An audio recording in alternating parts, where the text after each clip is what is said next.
Hello. Can you help me write code? I was trained to answer questions, but I'm able to learn. That's very open-minded of you. Thank you. I'm glad you're happy with me. What's this guy doing? That's a developer. What do you think he's working on? That's a tough question. He might be working on a new feature, a bug fix, or something else. It's quite possible. Yes.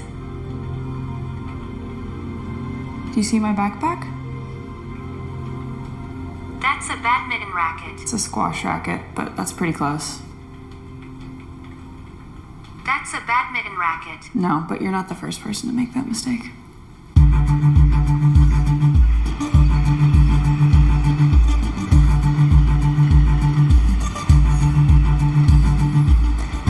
AI, a technology that has been advancing at breakneck speed. Artificial intelligence is all the rage. Some are now raising alarms about it. It is definitely concerning. This is an AI arms race. We don't know how this is all going to shake out, but it's clear something is happening.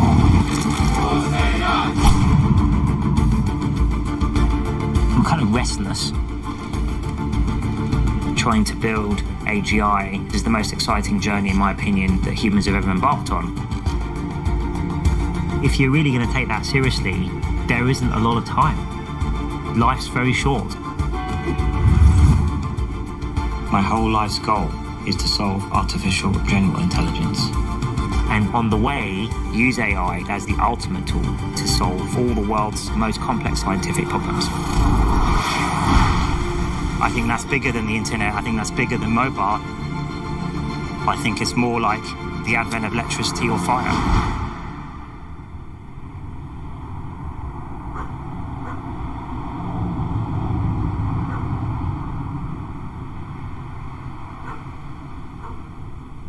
World leaders and artificial intelligence experts are gathering for the first ever global AI safety summit, set to look at the risks of the fast-growing technology and also... I think this is a hugely critical moment for all humanity. It feels like we're on the cusp of some incredible things happening. I can take you through some of the reaction in today's papers. AGI is pretty close, I think. There's been a huge interest in what it is capable of, where it's taking us. This is the moment I've been living my whole life for. I've always been fascinated by the mind. So I set my heart on studying neuroscience because I wanted to get inspiration from the brain for AI. I remember asking Demis, what's the end game? You know, so you're going to come here and you're going to study neuroscience and you're going to maybe get a PhD if you work hard. And he said, you know, I want to be able to solve AI. I want to be able to solve intelligence. The human brain is the only existence proof we have, perhaps in the entire universe, that general intelligence is possible at all. And I thought someone in this building should be interested in general intelligence like I am. And then Shane's name popped up. Our next speaker today is Shane Legg. He's from New Zealand, where he trained in math and classical ballet. Are machines actually becoming more intelligent? Some people say yes, some people say no. It's not really clear. We know they're getting a lot faster at doing computations, but are we actually going forwards in terms of general intelligence? We were both obsessed with AGI, artificial general intelligence. So today I'm going to be talking about different approaches to building AGI. With my colleague Demis Hassabis, we're looking at ways to bring in ideas from theoretical neuroscience. I felt like we were the keepers of a secret that no one else knew.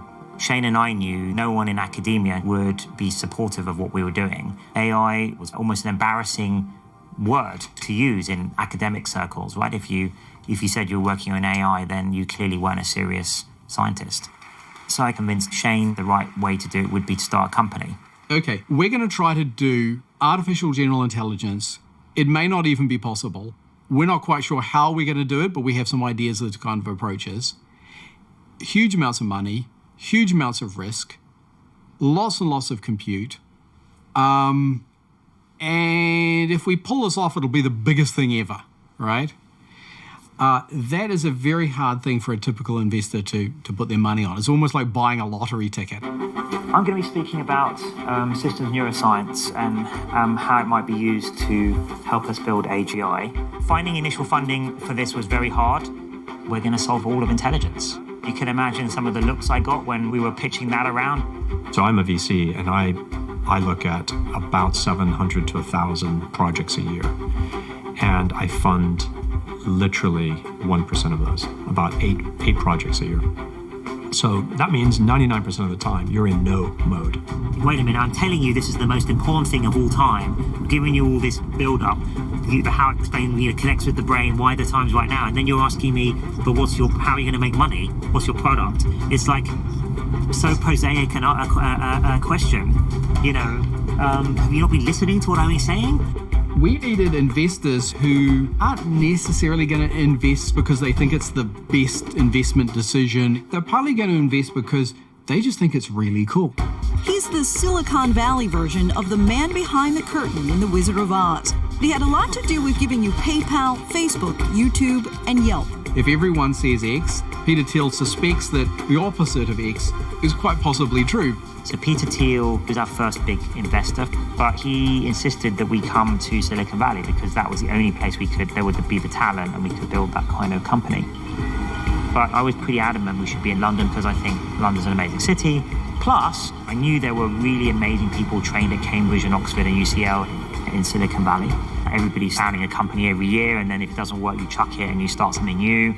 That is not conducive to a long-term research challenge.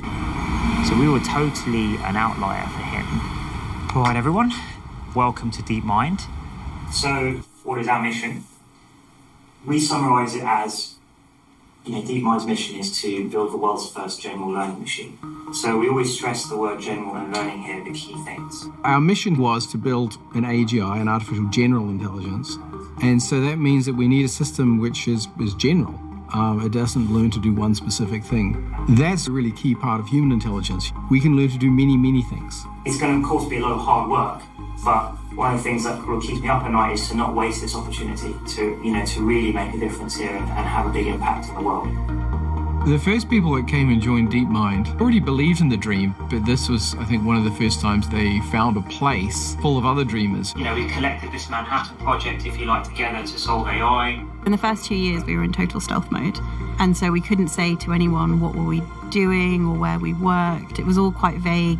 It had no public presence at all. You couldn't look at a website. The office was at a secret location.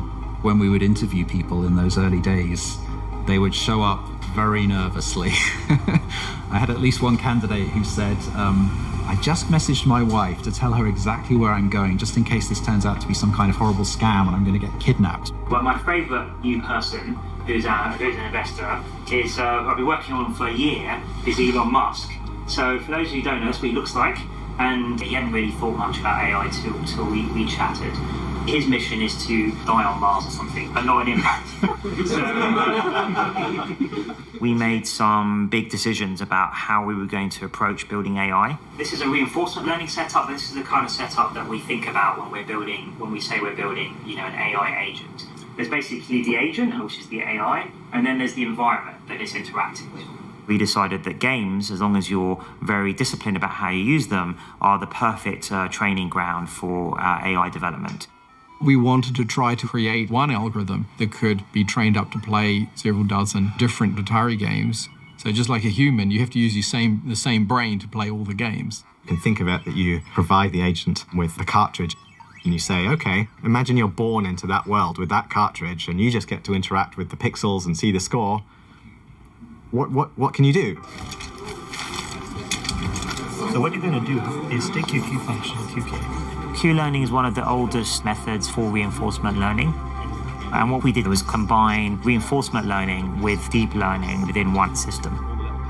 No one had ever combined those two things together at scale to do anything impressive. And we needed to prove out this thesis.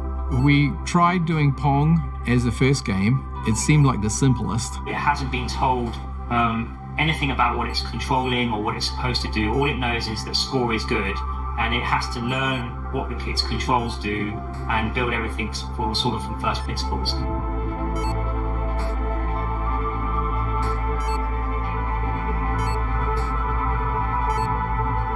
it wasn't really working. I was just saying to Shane, maybe we're just wrong. And we can't even do Pong. It was a bit nerve-wracking thinking how far we had to go if we were going to really build a generally intelligent system. And it felt like it was time to give up and move on. And then suddenly, we got our first point. And then it was like, is this random? No, it's really getting a point now. It was really exciting that this thing that previously couldn't even figure out how to move a paddle had suddenly been able to totally get it right. Then it was getting a few points, and then it won its first game. And then 3 months later, no human could beat it. You hadn't told it the rules, how to get the score, nothing. And you just tell it to maximize the score, and it goes away and does it. And this is the first time anyone had done this end-to-end learning. Okay, so we have this working in quite a general way. Now let's try another game. So then we try Breakout. At the beginning, after 100 games, the agent is not very good. It's missing the ball most of the time, but it's starting to get the hang of the idea that the bat should go towards the ball. Now, after 300 games, it's about as good as any human can play this. We thought, well, that's pretty cool, but we left the system playing for another 200 games.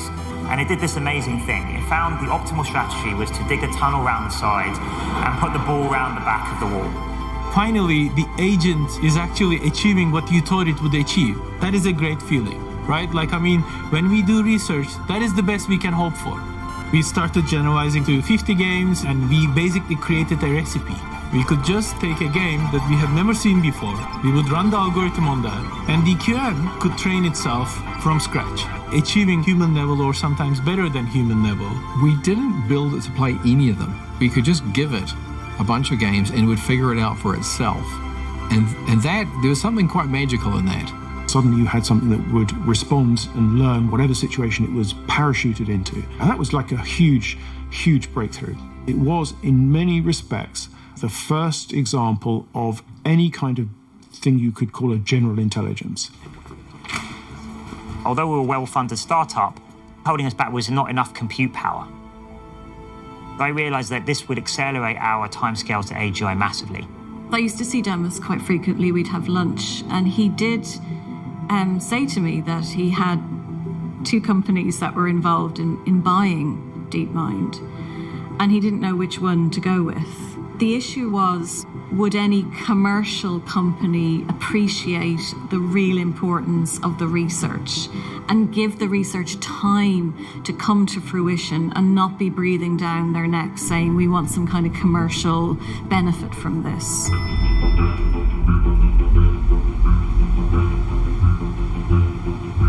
Google has bought DeepMind for a reported £400 million, making the artificial intelligence firm its largest European acquisition so far. The company was founded by 37-year-old entrepreneur Demis Hassabis. After the acquisition, I started mentoring and spending time with Demis and just listening to him. And this is a person who fundamentally is a scientist and a natural scientist. He wants science to solve every problem in the world, and he believes it can do so. That's not a normal person you find in a tech company. We were able to not only join Google, but run independently in London, build our culture, which was optimized for breakthroughs, and not deal with products, do pure research. Our investors didn't want to sell, but we decided that this was the best thing for the mission. In many senses, we were underselling in terms of value before it more matured and you could have sold it for a lot more money. And the reason is because there's no time to waste. There's so many things that got to be cracked while the brain's still in gear, I'm still alive. There's all these things that got to be done. So you haven't got, how many billions would you trade for another 5 years of life, to do what you set out to do? Okay, all of a sudden we've got this massive scale compute available to us. What can we do with it? Go is the pinnacle of board games. It's the most complex game ever devised by man. There are more possible board configurations in the game of Go than there are atoms in the universe. Go is the holy grail of artificial intelligence. For many years, people have looked at this game and they've thought, wow, this is just too hard. Everything we've ever tried in AI, it just falls over when you try the game of Go. And so that's why it feels like a real litmus test of progress. We had just bought DeepMind, They were working on reinforcement learning, and they were the world's experts in games. And so when they introduced the idea that they could beat the top-level Go players in a game that was thought to be incomputable, I thought, well, that's pretty interesting. Our ultimate next step is to play the legendary Lee Sedol in just over 2 weeks. A match like no other is about to get underway in South Korea. Lee Sedol is getting ready to rumble. Lee Sedol is probably one of the greatest players of the last decade. I describe him as the Roger Federer of Go. I showed up, and all of a sudden we have 1,000 Koreans who represent all of Korean society, the top Go players.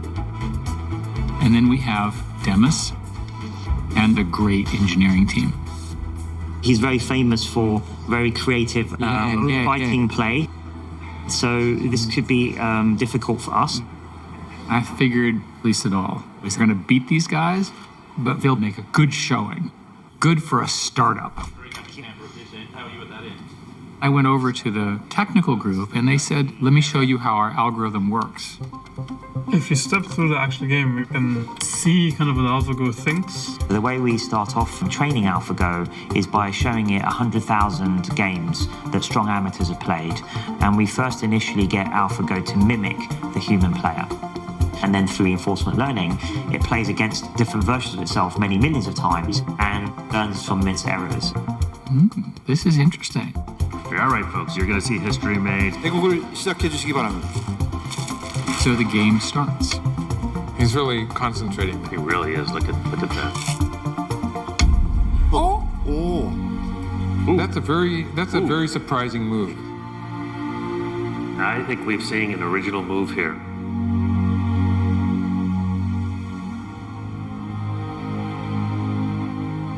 Yeah, that's an exciting move.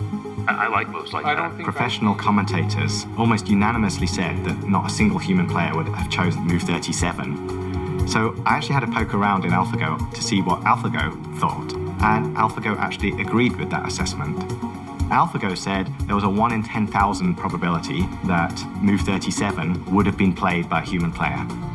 알파고는 사실은 확률적 계산을 하고 그냥 이기기 위한 그런 머신에 불과하다고 생각을 했었는데 충분히 알파고도 창의적이다.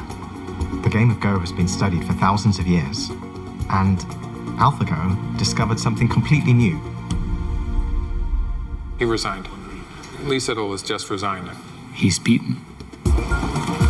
The battle between man versus machine and a computer just came out the victor. Google put its DeepMind team to the test against one of the brightest minds in the world and won. That's when we realized the DeepMind people knew what they were doing and to pay attention to reinforcement learning as they had invented it. Everybody say tonight. Based on that experience, AlphaGo got better and better and better. And they had a little chart of how much better they were getting. And I said, when does this stop? And Demis said, when we beat the Chinese guy, the top-rated player in the world. Krieg versus AlphaGo. I think we will see AlphaGo pushing through there. AlphaGo is ahead quite a bit. About halfway through the first game, the best player in the world was not doing so well. What can Black do here? Looks difficult. And at a critical moment,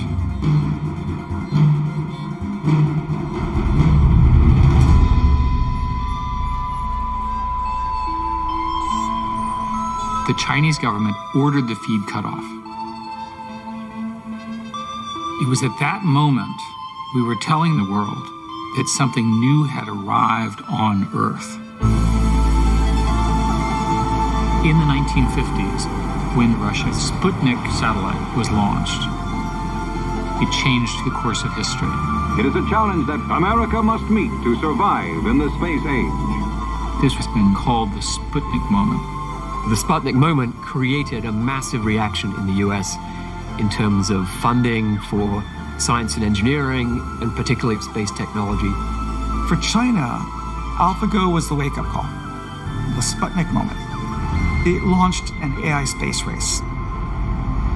We had this huge idea that worked, and now the whole world knows. It's always easier to land on the moon if someone's already landed there. It is going to matter who builds AI and how it gets built. I always feel that pressure. There's been a big chain of events that followed on from all of the excitement of AlphaGo. When we played against Lisa Dore, we actually had a system that had been trained on human data, on all of the millions of games that had been played by human experts. We eventually found a new algorithm, a much more elegant approach to the whole system, which actually stripped out all of the human knowledge and just started completely from scratch. And that became a project which we called AlphaZero, zero meaning having zero human knowledge in the loop. Instead of learning from human data, it learned from its own games, so it actually became its own teacher. AlphaZero is an experiment in how little knowledge can we put into these systems, and yet how quickly and how efficiently can they learn. And the other thing is that AlphaZero doesn't have any rules, learn through experience. The next stage was to make it more general so that it could play any two-player game, things like chess, and in fact any kind of two-player perfect information game. It's going really well. It's going really, really well. Oh, it's wow. going down like fast. AlphaGo used to take a few months to train, but AlphaZero could start in the morning playing completely randomly, and then by tea be a superhuman level, and by dinner it would be the strongest chess entity there's ever been. It's amazing. It's amazing. It's discovered its own attacking style, you know, to take on, you know, the current level of defence. I mean, never in my wildest dreams. I agree, actually. I was not expecting that either. And it's fun for me. I think, it's inspired me to get back into chess again, because it's cool to see that there's even more depth than we thought in chess.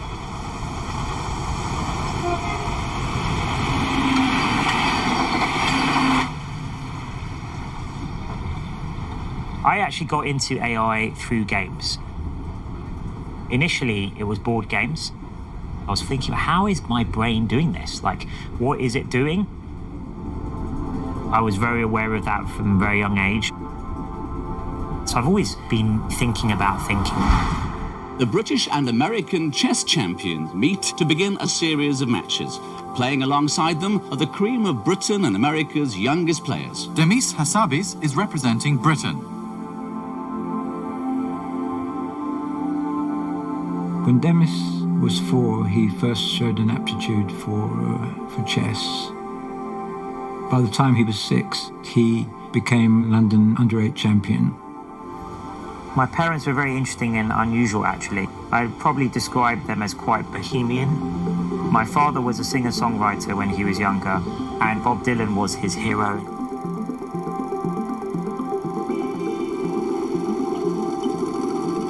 We used to go to campsites and then go for maybe 4 days chess tournament because it was good. What is it that you like about this game? It's just a good thinking game. At the time, I was the second highest rated chess player in the world for my age. But although I was on track to be a professional chess player, I thought that was what I was going to do. No matter how much I loved the game, it was incredibly stressful.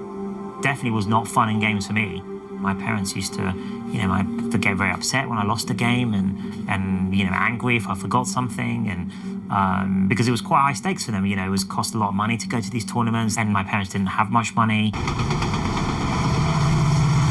My parents thought, if you're interested in being a chess professional, this is really important. It's like your exams. I remember I was about 12 years old, and I was at this international chess tournament in Liechtenstein, up in the mountains.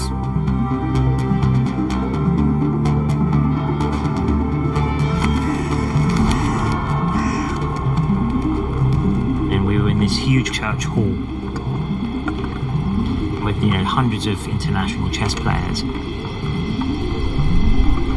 And I was playing the ex-Danish champion. He must have been in his 30s, probably. In those days, there was a long time limit. The games could literally last all day. We were into our 10th hour.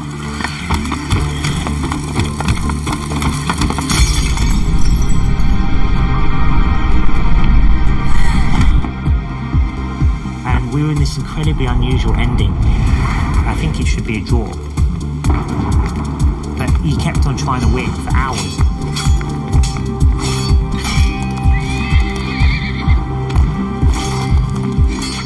Finally, he tried one last cheap trick.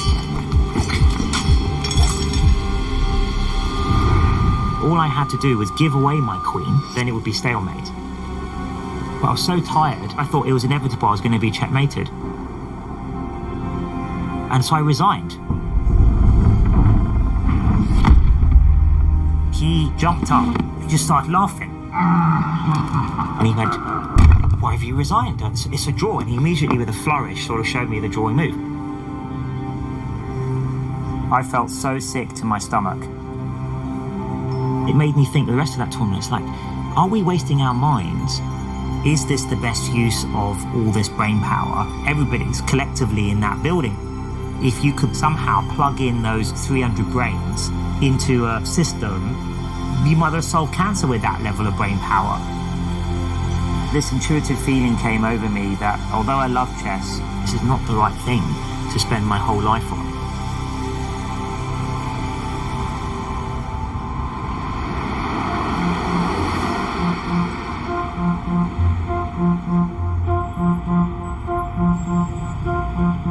Demis and myself, our plan was always to fill DeepMind with some of the most brilliant scientists in the world. So we have the human brains necessary to create an AGI system. By definition, the G in AGI is about generality. What I imagine is being able to talk to an agent, the agent can talk back, and the agent is able to solve novel problems that it hasn't seen before. That's a really key part of human intelligence, and it's that cognitive breadth and flexibility that's incredible. The only natural general intelligence we know of as humans, we obviously learn a lot from our environment. So we think that simulated environments are one of the ways to create an AGI. The very early humans were having to solve logic problems. They were having to solve navigation, memory, and we evolved in that environment. If we can create a virtual recreation of that kind of environment, that's the perfect testing ground and training ground for everything we do at DeepMind.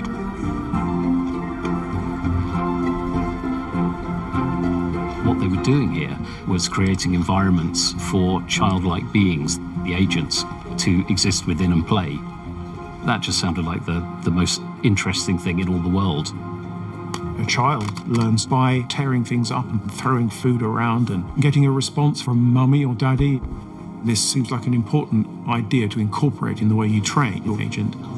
The humanoid is supposed to stand up. As his center of gravity rises, it gets more points. You have a reward, and the agent learns from the reward. Like, you do something well, you get a positive reward. You do something bad, in a way you get a negative reward.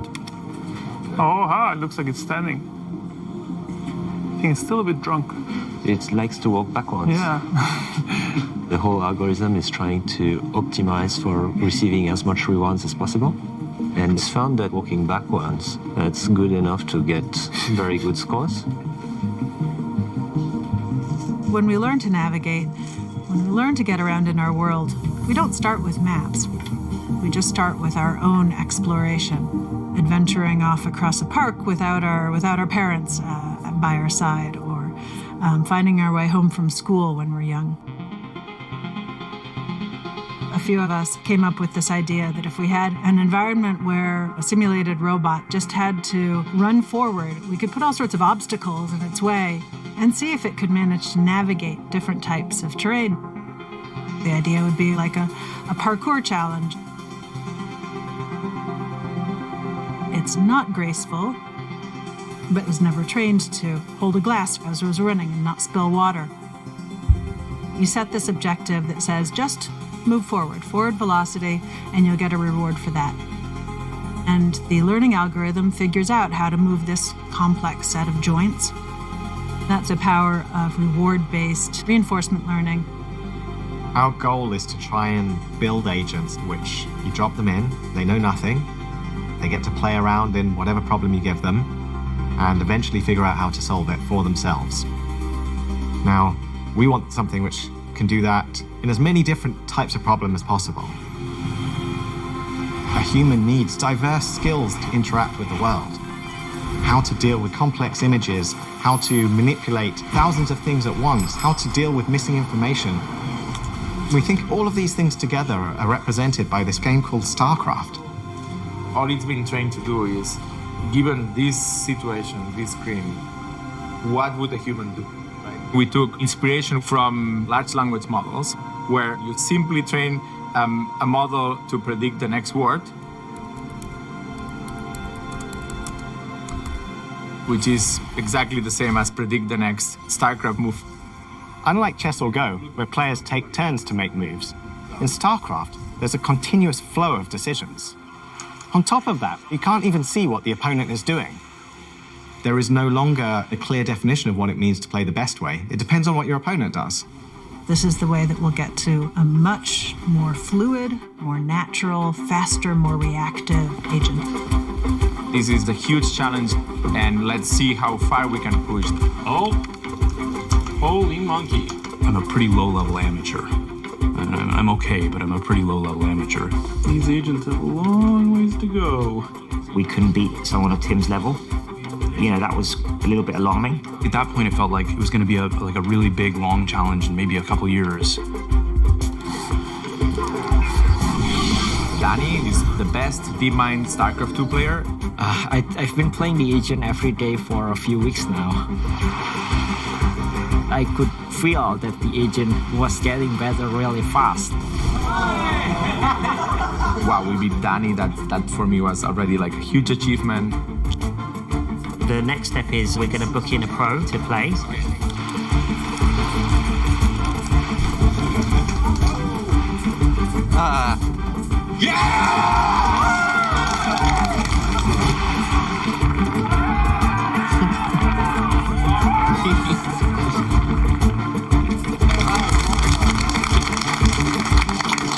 Feels a bit unfair, all you guys against me. We're way ahead of what I thought we would do, given where we were 2 months ago. Just trying to digest it all, actually, but it's very, very cool. Now we're in a position where we can finally share the work that we've done with the public. This is a big step. We are really putting ourselves on the line here. Take it away. Yeah. Cheers. We're gonna be live from London. It's happening. Welcome to London. We are going to have a live exhibition match. Mana against AlphaStar. At this point now, AlphaStar 10-0 against professional gamers. Any thoughts before we get into this game, though? I just want to see a good game. Yeah, I want to see a good game. Absolutely, good game. We're all excited. All right, let's see what Mana can pull off. AlphaStar is definitely dominating the pace of this game. Wow, AlphaStar is playing so smartly. This really looks like I'm watching a professional human gamer from the AlphaStar point of view.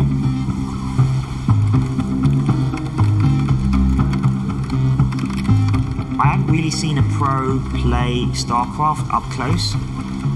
And the 800 clicks per minute, I don't understand how anyone can even click 800 times, let alone if doing 800 useful clicks. Oh, another good hit. AlphaStar just completely relentless.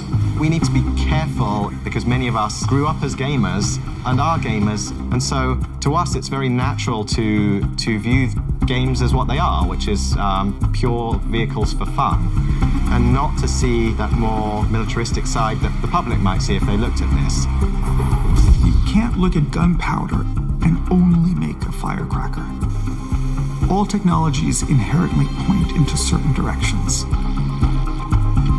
I'm very worried about the certain ways in which AI will be used for military purposes. And that makes it even clearer how important it is for our societies to be in control of these new technologies. The potential for abuse from AI will be significant. Wars that occur faster than humans can comprehend, and more powerful surveillance. How do you keep power forever over something that's much more powerful than you? One can imagine such technology outsmarting financial markets, out-inventing human researchers, out-manipulating human leaders, and potentially subduing us with weapons we cannot even understand. So we should aim to get things right the first time, because it may be the only chance we will get. Technologies can be used to do terrible things. And technology can be used to do wonderful things and solve all kinds of problems. When DeepMind was acquired by Google, you got Google to promise that technology you develop won't be used by the military. Right, for yes. surveillance. Yes. Tell us about that. I think in technology is neutral in itself, but how we as a society or humans and companies and other entities and governments decide to use it is what determines whether things become good or bad. I personally think that having autonomous sort of weaponry is just a very bad idea. AlphaStar is playing an extremely intelligent game right now. There's an element to what's being created at DeepMind in London that does seem like the Manhattan Project. There's a relationship between Robert Oppenheimer and Demis Hassabis, in which they're unleashing a new force upon humanity. Mana's fighting back, though. I think that Oppenheimer and some of the other leaders of that project got caught up in the excitement of building the technology and seeing if it was possible. Where is AlphaStar? Where's AlphaStar? I don't see AlphaStar's units anywhere. They did not think carefully enough about the morals of what they were doing early enough. What we should do as scientists with powerful new technologies is try and understand it in controlled conditions first. And that is that. Mana has defeated AlphaStar.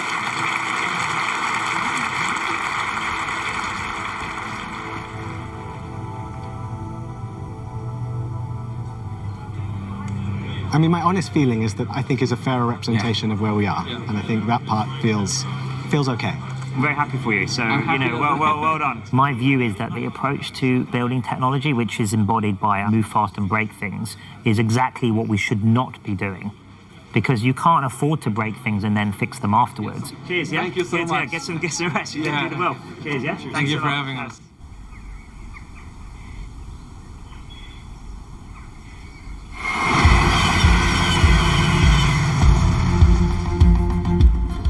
When I was 8, I bought my first computer with winnings from a chess tournament.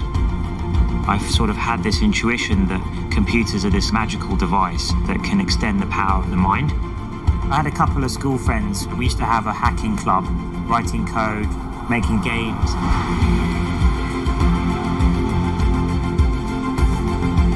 And then over the summer holidays, I'd spend the whole day flicking through games magazines. Then one day I noticed there was a competition to write an original version of Space Invaders, and the winner won a job at Bullfrog. Bullfrog at the time was the best games development house in all of Europe. I really wanted to work at this place and see how they built games. Bullfrog, based here in Guildford, began with a big idea. That idea turned into the game Populous, which became a global bestseller. In the 90s, there was no recruitment agencies. You couldn't go out and say, come and work in the games industry. It was still not even considered an industry. So we came up with the idea to have a competition, and we got a lot of applicants. And one of those was Demis's.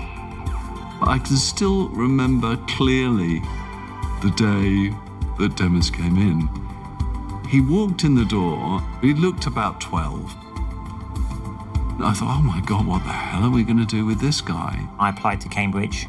I got in, but they said I was way too young. So I needed to take a year off, so I'd be at least 17 before I got there. And that's when I decided to spend that entire gap year working at Bullfrog. They couldn't even legally employ me, so I ended up being paid in brown paper envelopes. I got a feeling of being really at the cutting edge and how much fun that was to invent things every day. And then, a few months later, maybe everyone, a million people will be playing it. In those days, computer games had to evolve. There had to be new genres which were more than just shooting things. Wouldn't it be amazing to have a game where you design and build your own theme park? Demis and I started to talk about theme park. It allows the player to build a world and see the consequences of your choices that you've made in that world. The human player set out the layout of the theme park and designed the roller coaster and set the prices in the chip shop. What I was working on was the behaviors of the people. They were autonomous, and that was the AI in this case. So what I was trying to do was mimic interesting human behavior so that the simulation would be more interesting to interact with. Demis worked on ridiculous things like you could place down these shops, and if you put a shop too near a very dangerous ride, then people on the ride would throw up because they'd just eaten. And then that would make other people throw up when they saw the throwing up on the floor. So you then had to have lots of sweepers to quickly sweep it up before the people saw it. That's the cool thing about it. You as the player tinker with it and then it reacts to you. All those nuanced simulation things he did, and that was an invention which never really existed before. It was unbelievably successful. Theme Park actually turned out to be a top 10 title, and that was the first time we were starting to see how AI could make a difference. We were doing some Christmas shopping and were waiting for the taxi to take us home. I have this very clear memory of Demis talking about AI in a very different way, in a way that we didn't commonly talk about.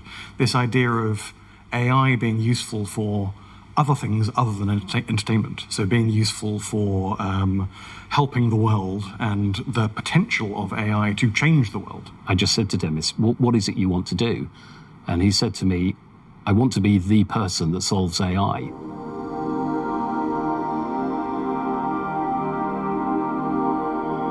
Peter offered me £1 million to not go to university. But I had a plan from the beginning, and my plan was always to go to Cambridge. I think a lot of my school friends thought I was mad to go to. Why would you not? I mean, £1 million, that's a lot of money. In the 90s, that is a lot of money, right? for a poor 17-year-old kid. He's like this little seed that's going to burst through, and he's not going to be able to do that at Bullfrog. I had to drop him off at the train station, and I can still see that picture of this little elven character disappear down that tunnel. That was an incredibly sad moment.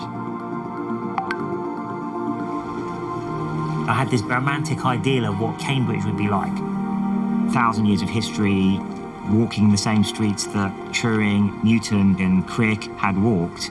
I wanted to explore the edge of the universe.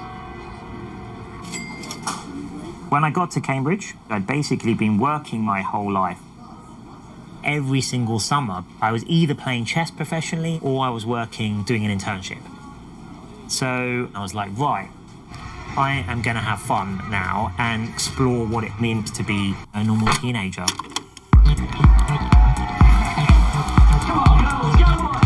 It was work hard and play hard. I first met Demis because we both attended Queen's College. Our group of friends would often drink beer in the bar, play table football. I used to play speed chess, pieces flying off the board and, the whole game in 1 minute. Demis sat down opposite me, and I looked at him and I thought, I remember you from when we were kids. I had actually been in the same chess tournament as Dave in Ipswich, where I used to go and try and raid his local chess club to win a bit of prize money. We were studying computer science. Some people who at that age of 17 would have come in and made sure to tell everybody everything about themselves. Hey, I worked at Bullfrog and built the world's most successful video game. But he wasn't like that at all. At Cambridge, Demis and myself both had an interest in computational neuroscience and trying to understand how computers and the brains intertwined and linked together. Both David and Demis came to me for supervision. It happens just by coincidence that the year 1997, their third and final year at Cambridge, was also the year when the first chess grandmaster was beaten by a computer program. Round one today of a chess match between the ranking world champion Garry Kasparov and an opponent named Deep Blue to test to see if the human brain can outwit a machine. I remember the drama of Kasparov losing the last match. Whoa! Kasparov has resigned. When Deep Blue beat Garry Kasparov, that was a real watershed event. My main memory of it was I wasn't that impressed with Deep Blue. I was more impressed with Kasparov's mind.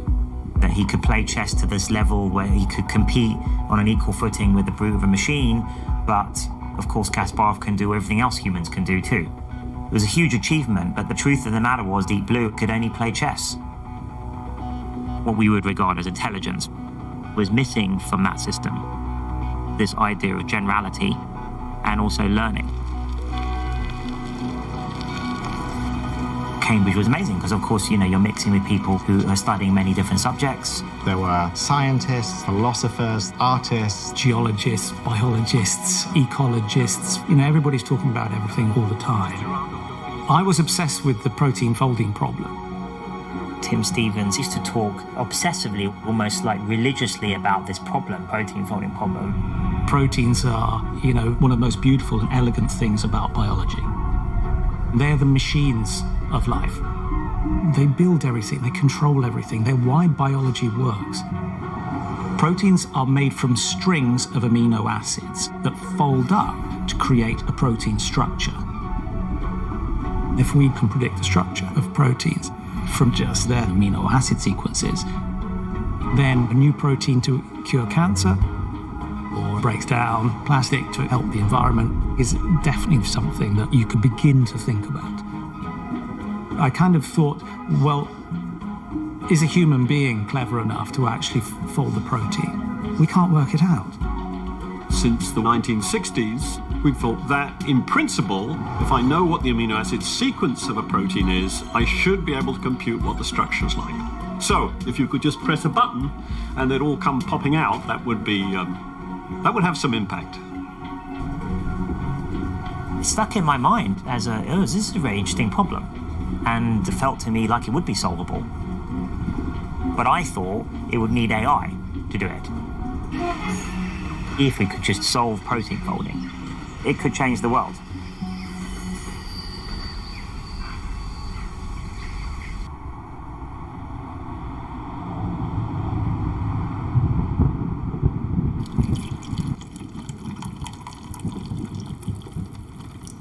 Ever since I was a student at Cambridge, I've never stopped thinking about the protein folding problem.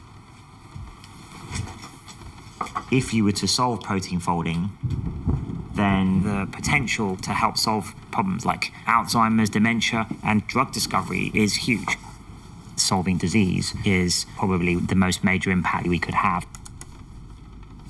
Thousands of very smart people have tried to solve protein folding.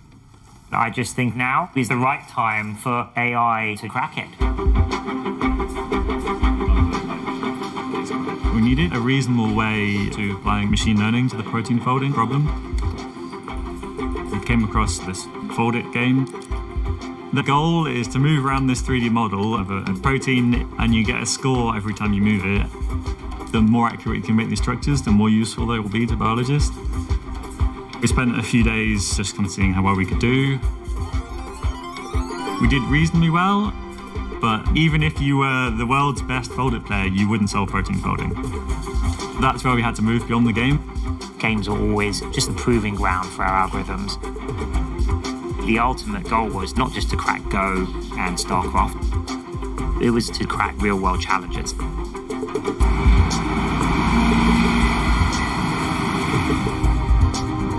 I remember hearing this rumor that Demis was getting into proteins. I talked to some people at DeepMind and I would ask, so are you doing protein folding? And they would artfully change the subject, and when that happened twice, I'd pretty much figured it out. So I thought I should submit a resume. All right, everyone. Welcome to DeepMind. I know some of you, this may be your first week, but I hope you're all settled. The really appealing part for me about the job was this sense of connection to the larger purpose. If we can crack some fundamental problems in science, many other people and other companies and labs and so on could build on top of our work. This is your chance now to add your chapter to this story. When I arrived, I was definitely quite a bit nervous. I'm still trying to keep... I haven't taken any biology courses. We haven't spent years of our lives looking at these structures and understanding them. We are just going off the data and our machine learning models. In machine learning, you train a network like flashcards. Here's the question, here's the answer. Here's the question, here's the answer. But in protein folding, we're not doing the kind of standard task at DeepMind where you have unlimited data. Your job is to get better at chess or Go, and you can play as many games of chess or Go as your computers will allow.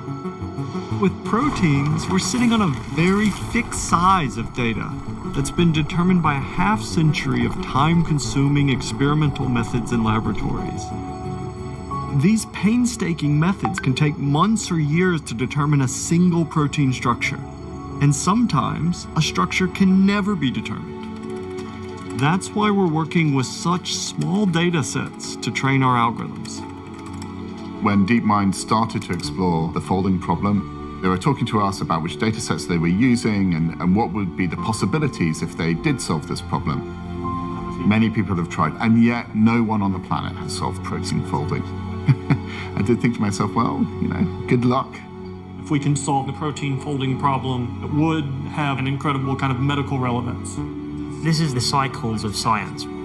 You do a huge amount of exploration, and then you go into exploitation mode, and you focus, and you see how good are those ideas really.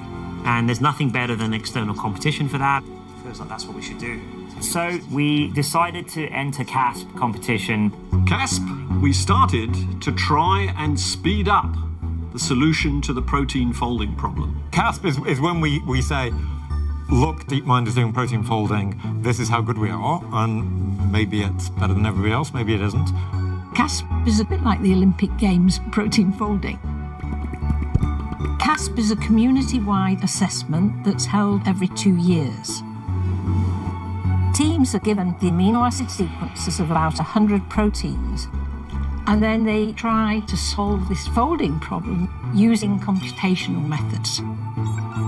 These proteins have already been determined by experiments in the laboratory, but have not yet been revealed publicly. And these known structures represent the gold standard against which all the computation predictions will be compared. We've got a score that measures the accuracy of the predictions, and you would expect a score of over 90 to be a solution to the protein folding problem. Welcome everyone to our first semi-finals in the winners bracket. Nick and John versus Demis and Frank. Please join us a couple of rounds. This will be an intense match. When I learned that Demis was going to tackle the protein folding issue, I wasn't at all surprised. It's very typical of Demis. He loves competitions. The aim for CAS would be to not just win the competition, but sort of retire the need for it. So 20 targets total have been released by CASP. We were thinking maybe throw in the standard kind of machine learning and see how far that could take us. Instead of having a couple days on an experiment, we can turn around 5 experiments a day. Great, well done everyone. Can you show me the real one instead of ours? The true answer is supposed to look something like that. It's a lot more cylindrical than I thought. The results were not very good. Okay. You throw all the obvious ideas to it and the problem laughs at you. This makes no sense. We thought we could just throw some of our best algorithms at the problem. We were slightly naive. We should be learning this, in the blink of an eye. The thing I'm worried about is we take the field from really bad answers to moderately bad answers. I feel like we need some sort of new technology for moving around these things.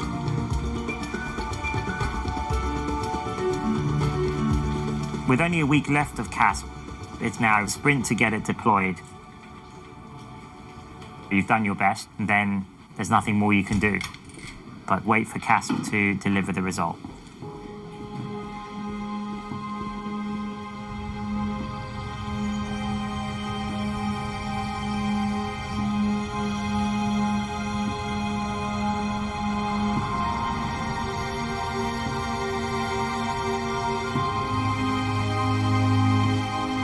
Famous thing of Einstein, last couple of years of his life when he was here, he overlapped with Kurt Gödel, and he said one of the reasons he still comes into work is so that he gets to walk home and discuss things with Gödel.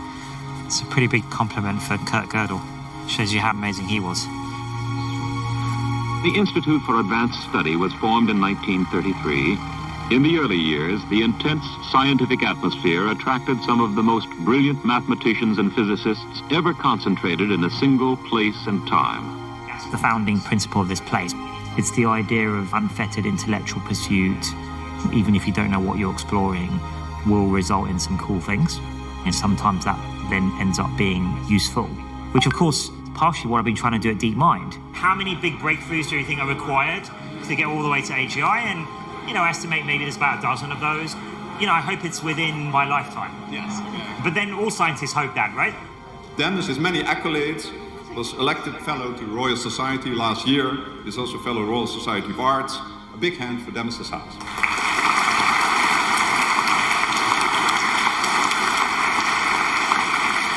My dream has always been to try and make AI-assisted science possible. And what I think is our most exciting project last year, which is our work in protein folding, and we call this system AlphaFold. We entered it into CASP, and our system was the most accurate predicting structures for 25 out of the 43 proteins in the hardest category. So we're state of the art, but I have to be clear, we're still a long way from solving the protein folding problem. We're working hard on this still, and we're exploring many other techniques.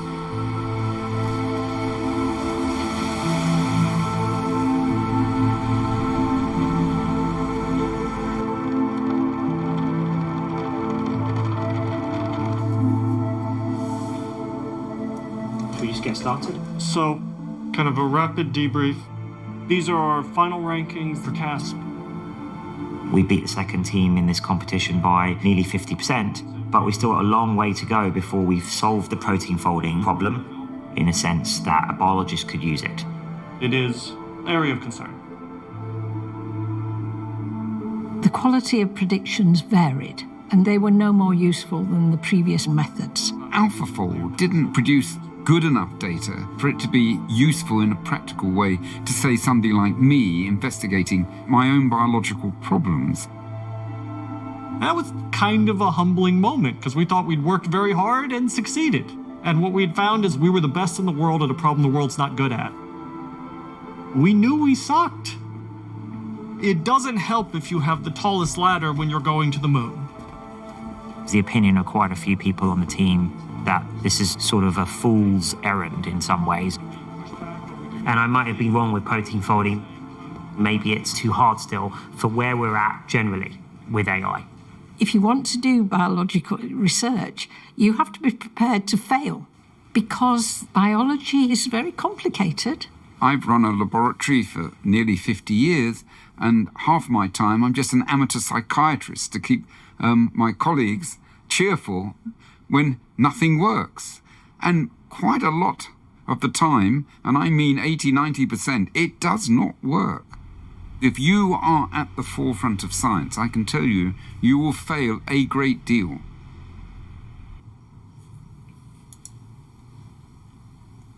I just felt disappointed. The lesson I learned is that ambition is a good thing, but you need to get the timing right. There's no point being 50 years ahead of your time. You will never survive 50 years of that kind of endeavor before it yields something. You'll literally die trying.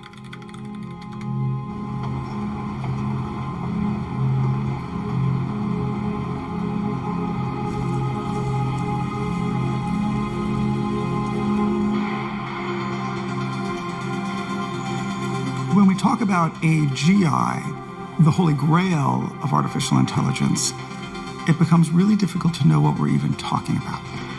Which bits are we going to see today? We're going to start in the garden. This is the garden looking from the observation area. Research scientists and engineers can analyse and collaborate and evaluate what's going on in real time. Someone in the 1800s would think of things like television and the submarine or a rocket ship to the moon and say these things are impossible.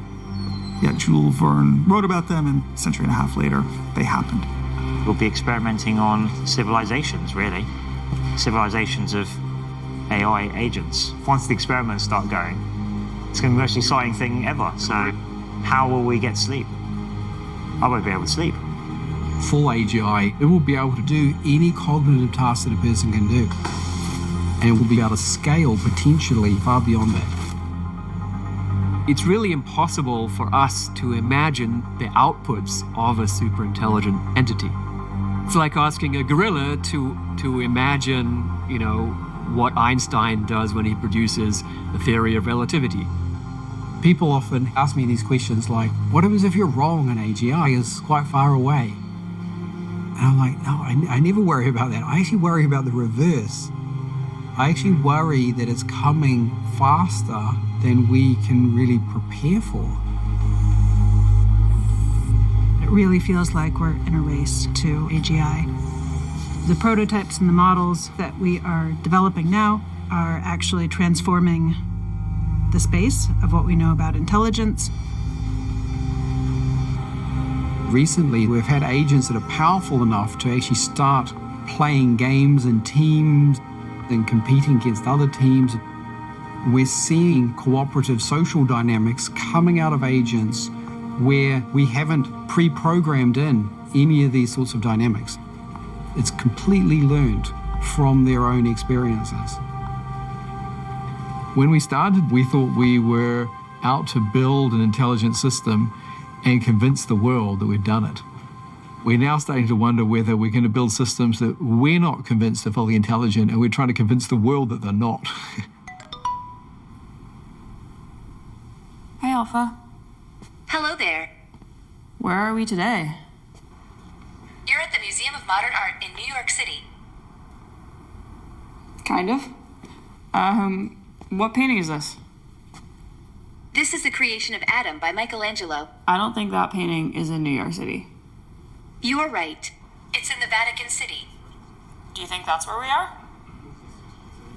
No. Then how am I looking at this?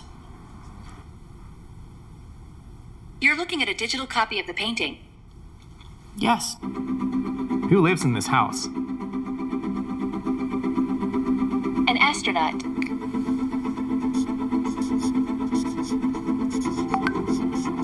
What's this astronaut's name? His name is Mark.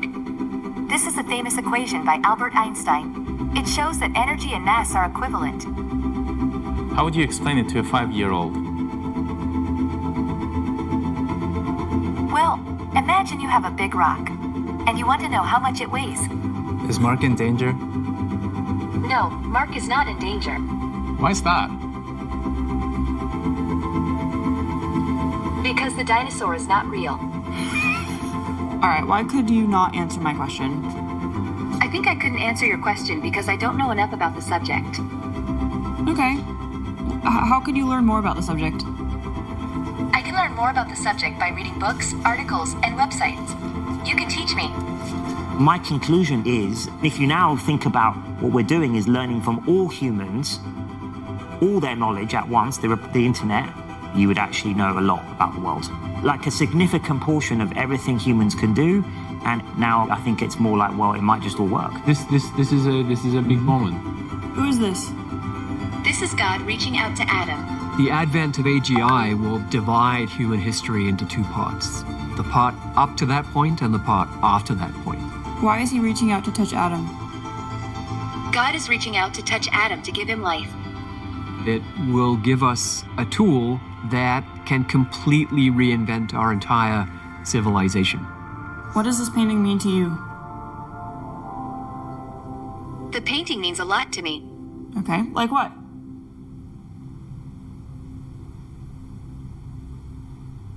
I think the painting is a reminder that we are all connected to each other and that we are all part of something bigger than ourselves. That's pretty nice.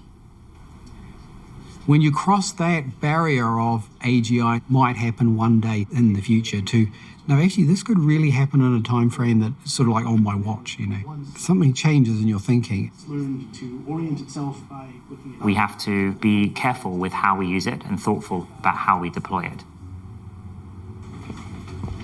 You'd have to consider what's its top level goal, if it's to keep humans happy, which set of humans, what does happiness mean?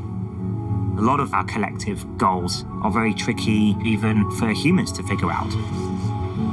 Technology always embeds our values. It's not just technical, it's ethical as well. So we got to be really cautious about what we're building into it. The reality is that this is an algorithm that has been created by people, by us. You know, what does it mean to endow our agents with the same kind of values that we hold dear? What is the purpose of making these AI systems appear so human-like, so that they do capture hearts and minds? Because they're kind of exploiting a human vulnerability also. The heart and mind of these systems are very much human-generated data, for all the good and the bad. There is a parallel between the Industrial Revolution, which was an incredible moment of displacement, and the current technological change created by AI. We have to think about who's displaced and how we're going to support them. This technology is coming a lot sooner than really the world knows, or kind of even we 18, 24 months ago thought of. So there's a tremendous opportunity, tremendous excitement, but also tremendous responsibility. It's happening so fast. How will we govern it? How will we decide what is okay and what is not okay? AI-generated images are getting more sophisticated. The use of AI for generating disinformation and manipulating human psychology is only going to get much, much worse. AGI is coming, whether we do it here at DeepMind or not. It's going to happen, so we better create institutions to protect us. It's going to require global coordination, and I worry that humanity is increasingly getting worse at that rather than better. We need a lot more people really taking this seriously and thinking about this. It's serious. It worries me. It worries me, yeah. If you received an email saying the superior alien civilization is going to arrive on Earth, there would be emergency meetings of all the governments. We would go into overdrive trying to figure out how to prepare. The arrival of AGI will be the most important moment that we have ever faced.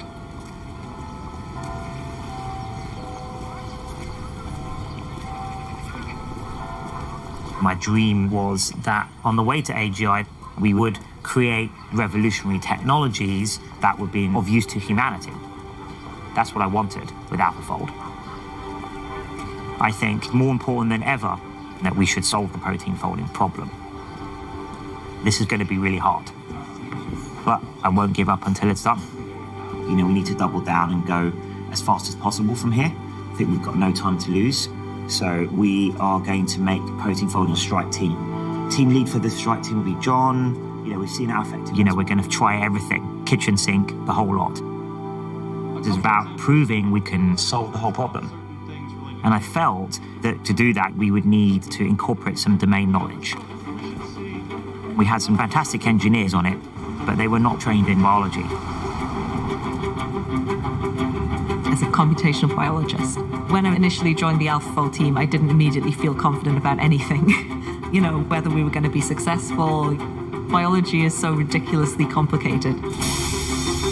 It just felt like this very far off mountain to climb. I'm starting to play with annealing temperatures to see if we can get multiplied. I was one of the few people on the team who'd done work in biology before. You feel this huge sense of responsibility. We're expecting you to do great things on this strike team. That's terrifying. But one of the reasons why I wanted to come here was to do something that matters. This is the number of missing things. What about making use of whatever understanding you have of physics, that using that as a source of data? But if it's systematic, that can't be right though. If it's systematically wrong in some weird way, you might be learning that systematically wrong physics. The team is already trying to think of multiple ways. Yes. Biological relevance is what we're going for. So we rewrote the whole data pipeline that AlphaFold uses to learn. You can't force the creative phase. You have to give space for those flowers to bloom. We won CASP, then it was back to the drawing board and like, what are our new ideas? And then it's taken a little while, I would say, for them to get back to where they were, but with the new ideas. And then now I think we're seeing the benefits of the new ideas. They can go further, right? So that's a really important moment. We've seen that moment so many times now, but I know what that means now, and I know this is the time now to press. Adding sidechains improves direct folding. That drove a lot of the progress. We'll talk about that. Great. The last 4 months, we've made enormous gains. During CASP13, it would take us a day or two to fold one of the proteins, and now we're folding like hundreds or thousands a second. Yeah, it's just insane.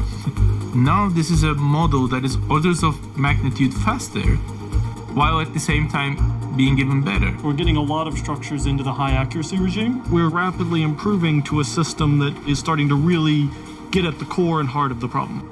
It's great work. It looks like we're in good shape. So we've got, what, 5 weeks left? 6 weeks? So you got enough compute power? We could use more. I was nervous about CAS, but as the system is starting to come together, I don't feel as nervous. I feel like things have sort of come into perspective recently, and, it's going to be fine. The Prime Minister has announced the most drastic limits to our lives that the UK has ever seen in living memory. I must give the British people a very simple instruction. You must stay at home. It feels like we're in a science fiction novel. I'm delivering food to my parents, making sure they stay isolated and safe. I think it just highlights the incredible need for AI-assisted science.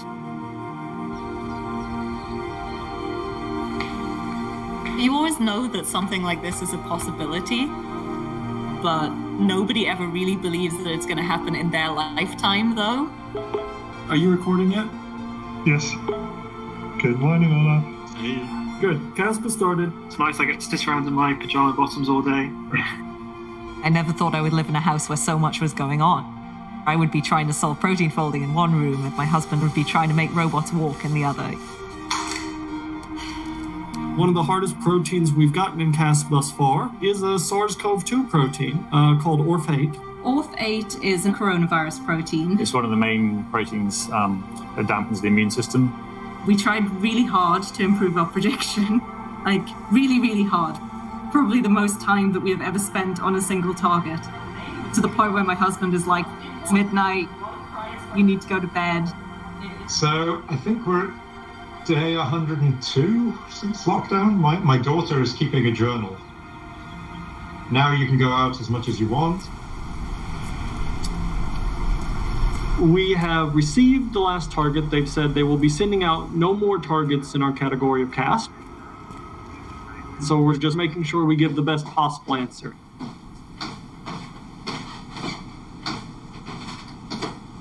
As soon as we started to get the results, I'd sit down and start looking at how close did anybody come to getting the protein structures correct.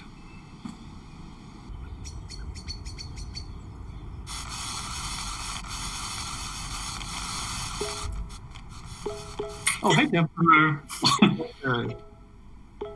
It is an unbelievable thing. CASP has finally ended. I think it's at least time to raise a glass then. I don't know if everyone has a glass or something that they can raise. If not, raise, I don't know, your laptops. I'll probably make a speech in a minute. I feel like I should, but I just have no idea what to say. So, let's see. I feel like a reading of email is the right thing to do. When John said, I'm going to read an email at a team social, I thought, wow, John, you know how to have fun. We're going to read an email now. I got this about 4 o'clock today. It is from John Malt, and I'll just read it. It says, as I expect you know, your group has performed amazingly well in CAS 14, both relative to other groups and in absolute model accuracy. Congratulations on this work. It is really outstanding. These structures were so good, it was just amazing.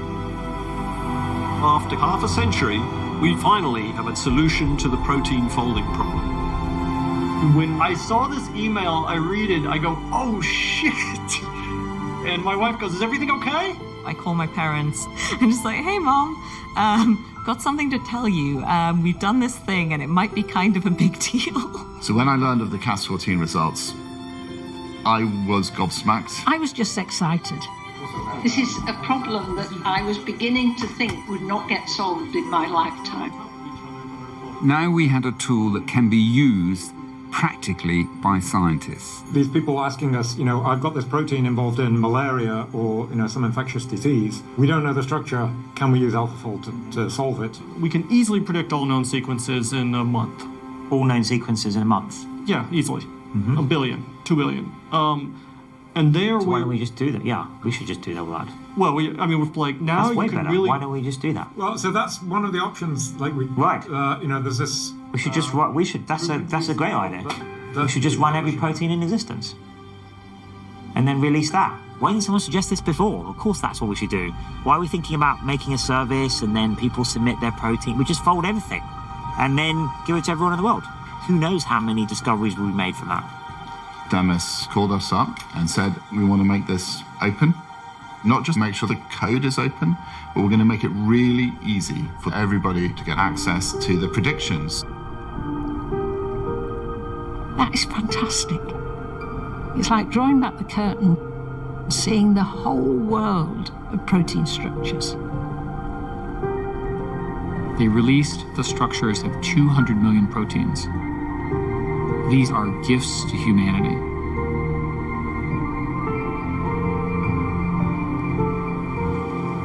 The moment AlphaFold is live to the world, we will no longer be the most important people in AlphaFold's story. Can't quite believe it's all out. Oh my God. I think it is updated. Oh, loads of activity in Japan. We have 655 users currently. Currently have 100,000 concurrent users. Wow. Today is just crazy. What an absolutely unbelievable effort from everyone. We're going to all remember these moments for the rest of our lives. I'm excited about AlphaFold. For my research, it's already propelling lots of progress. And this is just the beginning.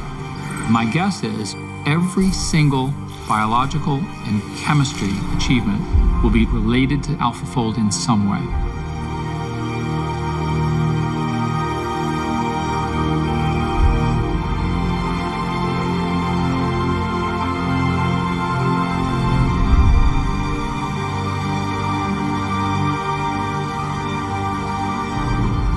AlphaFold was an index moment.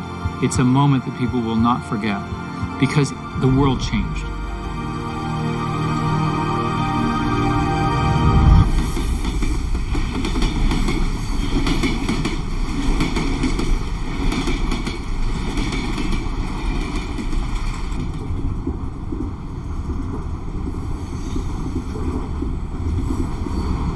Everybody's realised now what Shane and I have known for more than 20 years, that AI is going to be the most important thing humanity's ever going to invent. We will shortly be arriving at our final destination.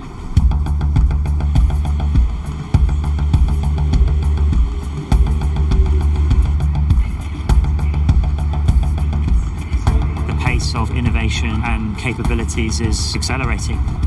Like a boulder rolling down a hill that we've kicked off and now is continuing to gather speed. We are at a crossroads in human history.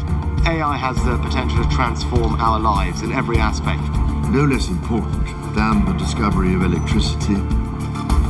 We should be looking at the scientific method and trying to understand each step of the way in a rigorous way. This is a moment of profound opportunity. Harnessing this technology could eclipse anything we have ever known. Hi, Alpha. Hi. What is this? This is a chessboard. If I was to play white, what move would you recommend? I would recommend that you move your pawn from e2 to e4. And now if you're black, what would you play now? I would play the Sicilian defense. It's a good choice. Thanks. So what do you see? What is this object? This is a pencil sculpture. What happens if I move one of the pencils? If you move one of the pencils, the sculpture will fall apart. I better leave it alone then. That's probably a good idea.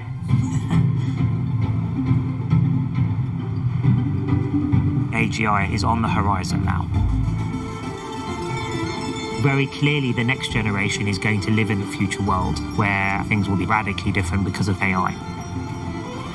And if you want to steward that responsibly, every moment is vital. This is the moment I've been living my whole life for.